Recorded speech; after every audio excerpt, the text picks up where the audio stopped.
Greetings gamers, my name is Anto and the new Monster Manual for Revised 5th edition is finally here, meaning we now have the full picture of what the new edition of the game looks like, and today I want to talk about it. This video is sponsored by the Game of Thrones Frontier campaign on my mini factory, bringing in the legends of Westeros Steel Game Table. More on that later. So ever since the Player's Handbook dropped last year, I've been waiting for this book to really see what Revised 5th edition or 5.5 was going to be about. So I've been really excited to dive into it. So let's just get started. Now, first up, I want to talk about the bad. As with all of these reviews, I like to talk about the bad stuff up front. No product is perfect, and while the new Monster Manual has a lot of stuff that I do like, there's a pretty huge omission here. And that comes in the form of the monster creation rules. So in the DMG, what we got was basically reskin an existing monster, and at the time, a whole bunch of us were taking a whole bunch of copium, hoping that it meant that we were going to get more expansive rules in the Monster Manual. That is not the case. There is nothing about meaningfully creating a monster in the revised 5th edition rules. All you get is some basic beginner guidance of, did you know that you can give a monster a new name and change its damage type?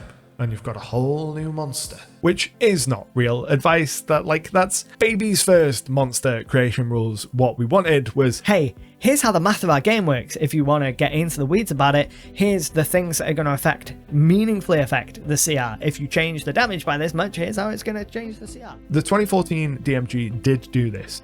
Now, a lot of people give the 2014 DMG a lot of flack. A lot of people give those monster rules and the encounter building rules in 2014 a lot of flack. In my experience, if you run those rules as written, they work perfectly well. And if you build monsters using the guidance in 2014, you usually end up with something that is about right. It's not always perfect. It's never going to be perfect.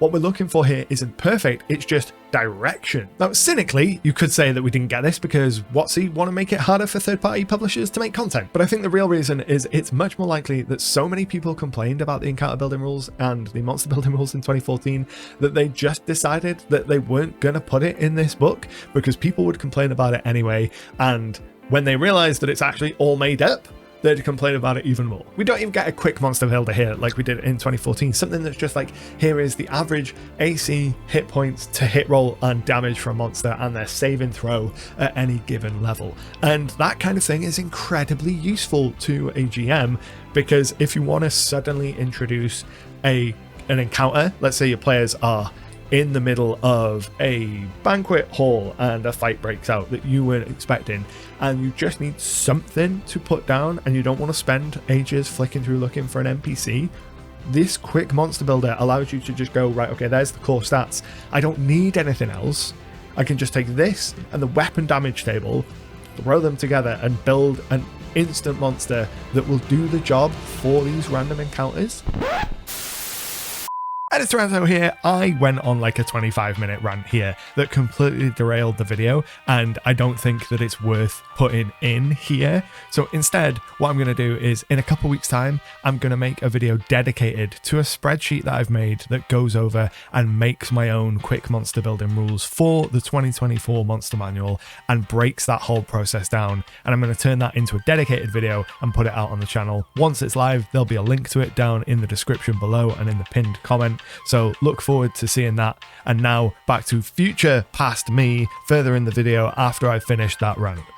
So with the worst problem of the new Monster Manual out of the way, I actually have no idea how long that rant took. I'm afraid to look at the timestamp for the video, so we're gonna pretend that everything's okay and trust that Editor Anto has condensed that rant into something palatable for YouTube. I want to talk about the philosophy and design approach that they've taken in this new Monster Manual, because I think it's really interesting and it's different to what it was in 2014. And I think it's going to cause a lot of problems, but I think once we adjust to this new philosophy, we're going to result in much more interesting combats and a whole bunch of positive things. So the first thing I want to talk about is the stat changes. So as a general rule of thumb, creatures of CR sort of 1 and 2 and under, those monsters have gotten a little bit weaker, and everything else in general has gotten more powerful. This means that generally armor class is the same or higher than it was in 2014. Hit points are mostly higher than they were in 2014. We've got higher attack bonuses, and we've got a lot of new ability riders on attacks, which I'm going to talk about later. Also important to note, above CR 13, almost all of the monsters have some form of legendary action, legendary resistances, or resistance to magic. One, two of the three, or even all three of those elements. So above CR 13, we've got a significant amount of like legendary power within monsters. While we're talking about the ways in which monsters have changed between 2014 and 2024, if you've read the monster manual and you have a new favorite monster that's changed based on its 2014 version, I'd love to know down in the comments below what that monster is. All of this combined means that this is arguably the most deadly that official 5e monsters have ever been. Bludgeoning, piercing, and slashing resistance is gone as it was. The monsters that have resistance to bludgeoning, piercing, and slashing damage now, they have it whether your weapons are magical or not, which makes them way more powerful. To compensate for this, a lot of monsters have lost the resistance and instead been given a bump in hit points, which is basically the same thing. But that generally means, as I said, that monsters are tankier than they were in 2014, which is a nice like movement along with player characters being more powerful as well. I've touched on this a little bit, but I think the biggest change when it comes to how monsters are going to work in this new monster manual is the number of them that grant automatic conditions so long as they hit with attacks, or so long as you fail one saving throw. So back in 2014, we had a lot of monsters that would have kind of 2 or 3 tiered attack systems where they would hit you and do some damage, and then you'd have to make a saving throw and either be poisoned or take some kind of condition or be prone. That has radically changed in this new monster manual. By and large, if a creature such as the wolf, which we saw in the player's handbook, and there was a lot of discussion about this, if the wolf hits you, you are prone. There is no save against this. When the PHB came out, we saw some people being like, oh, this is weird. Maybe they've just done this to the wolf because the wolf is a fairly low level pack tactics monster. I wonder what this is going to be like in the monster manual. And as I was reading through the monster manual in the first day, I posted in several places online, I was like, we are going to be inundated with people complaining about this in the next few weeks. And within days, started seeing floods of comments and threads on Reddit of people complaining about all of these new riders, because on the surface of it, the idea that a monster is going to hit you and do something to you that you have no way of avoiding, so you don't get a saving throw against it. So the way in which you've spec'd into your character doesn't come into it at all. Let's say you've built like a super high constitution character and a monster can just poison you without you getting to make a constitution save. I understand why people are upset about that, but on the flip side, it makes monsters much more consistent, and that is a big part of the problem that people have had with 5th edition and 5th edition encounters for a long time. So because monsters had these 2-tiered elements of it before, a lot of the time, because the way that they calculate CR is based on the thought that always the player will fail their saving throws and always the monster would attack. In practice, monsters would often be underpowered compared to their CR because they're not always hitting and the players aren't always failing. Whereas adding this rider on that doesn't require player interaction means that so long as they can hit, they are going to be consistently able to perform these interactions. And a lot of monsters have additional abilities that allow them to like utilize that. So a lot of monsters can grapple you if they hit you, and then they have a separate ability that allows them to swallow you if you're grappled.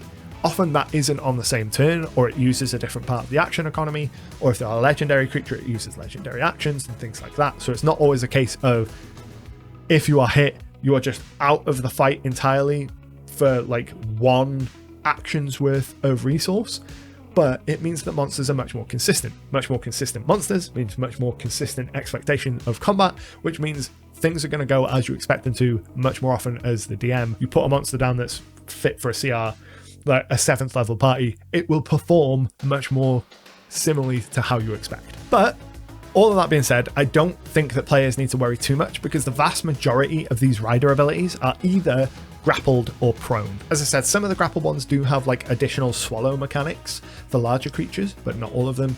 And prone really doesn't make a difference outside of the one turn in which you are prone and other monsters get that advantage against you. So a lot of the time, these are going to be mild inconveniences. Some creatures, a couple of them, I think 2 in the whole book, 2 or 3, can paralyze you. There are a couple of stuns. There are some really nasty ones, but the vast majority of them are either grappled or prone or poisoned. And that means that for the most part, it's not going to have an enormous impact in combat to combat. What it does mean is that players are going to need to approach combat with a different mindset, because any monster that you encounter could have one of these nasty rider abilities.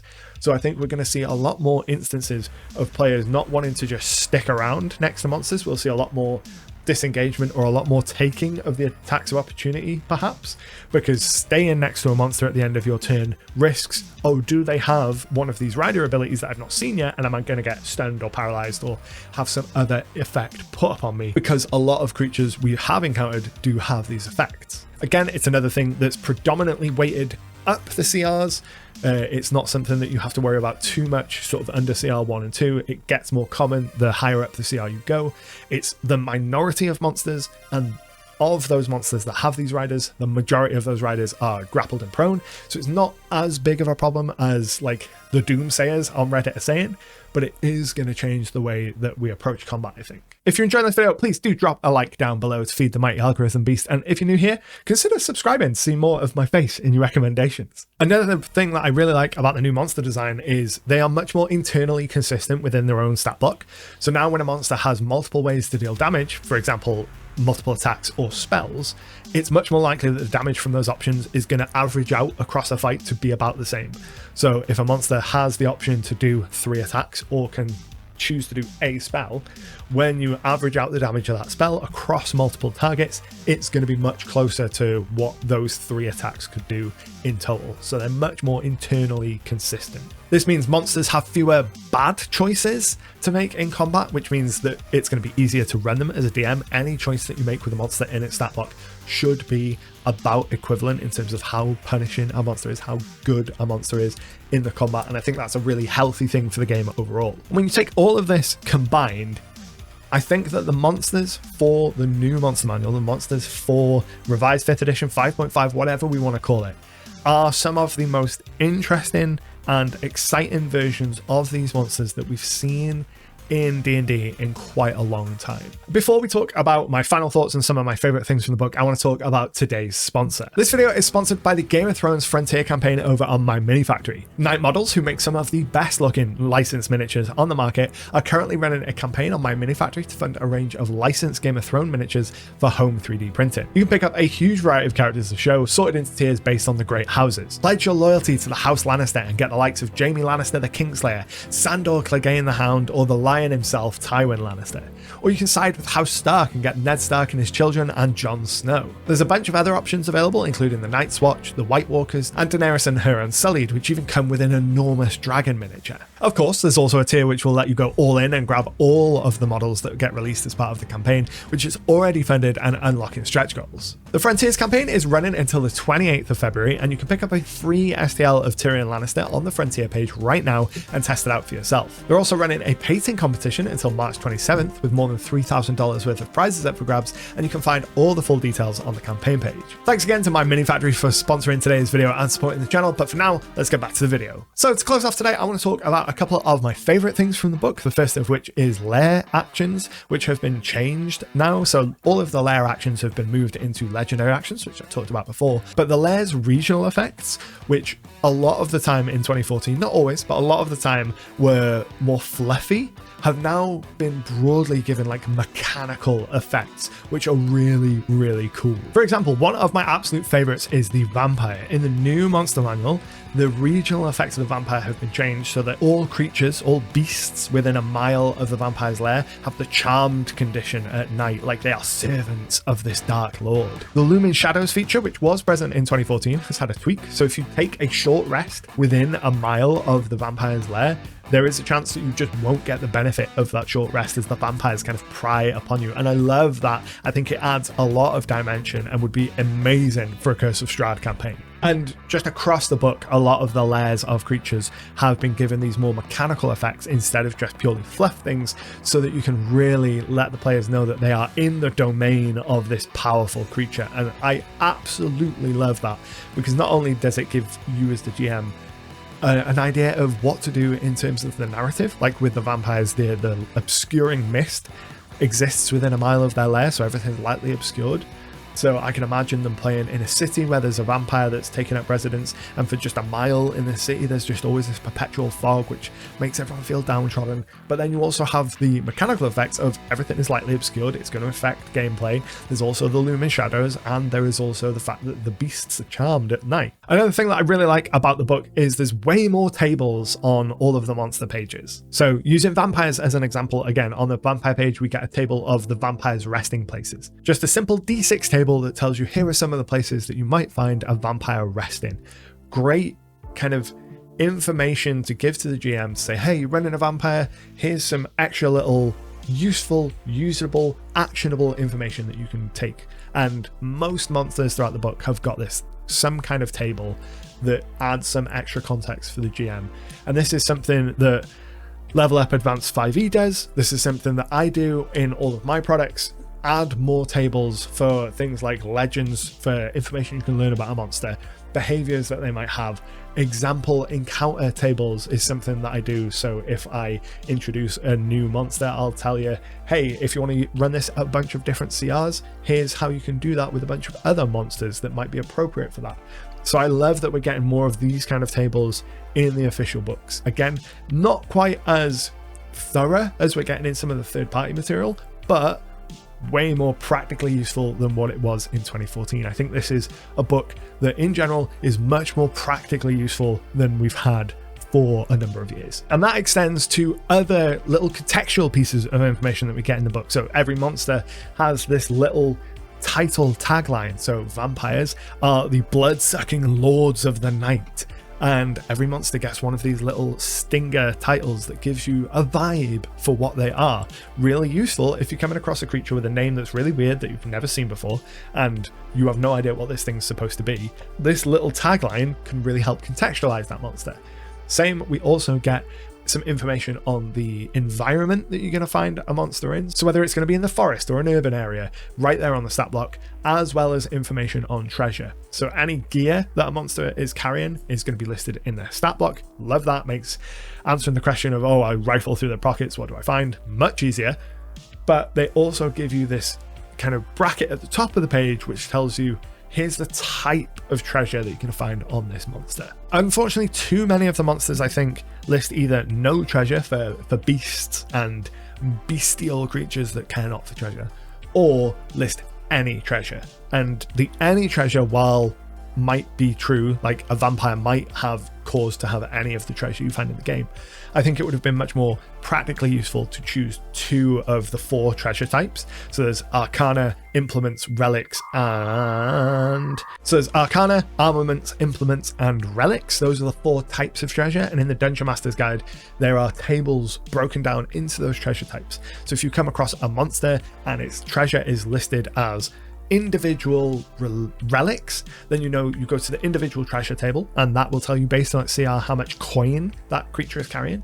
And then you look at the relics tables, and that will tell you what kind of magic items or what other items that have that like relic religious vibe that monster is carrying.